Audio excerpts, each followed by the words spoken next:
After so many years of working in the non-profit sector and seeing how much work is being done and the impact that is being made, it's very annoying, personally, to hear people say certain things about non-profits. But stepping outside the box of being in the non-profit space, you now kind of understand why they talk that way.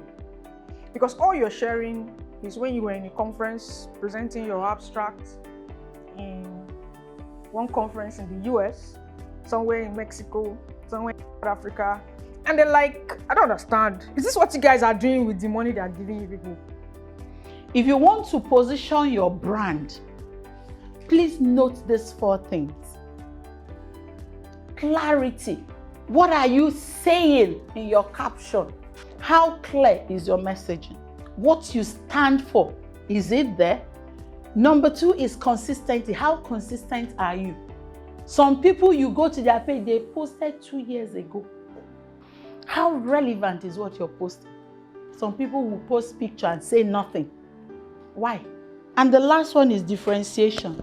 In your non-profit, what differentiates you? Everybody is doing non-profit for the world to be a better place. How are you doing yours? The thing in communication is that those key messages must be heard over and over and over. Repetition is the game. The more people must be hearing it, such that unconsciously, subtle words, but you keep associating. And there's this thing about profiling, because it's the way they position themselves, not because they are, but that's how the messaging has been. And then when you think of them in a certain group, unconsciously, because that's how they've programmed you through their communication. You must be able to tell your story, and what we're doing here is just learning how to tell our stories such that it makes impact.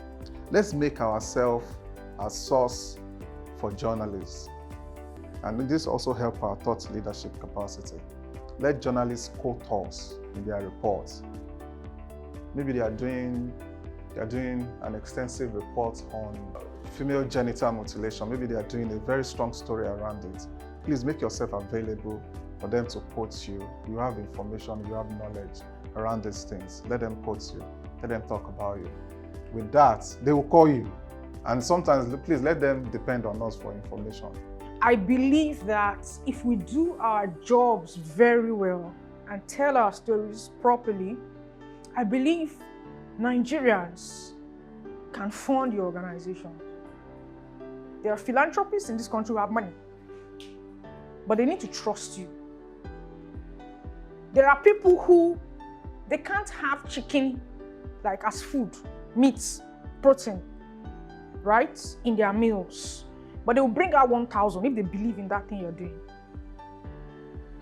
Right?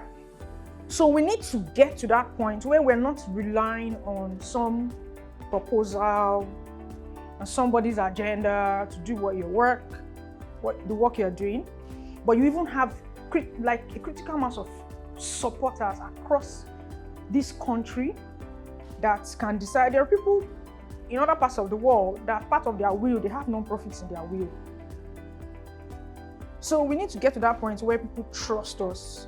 Like, this is a place where I can invest, and that investment is going to the right place.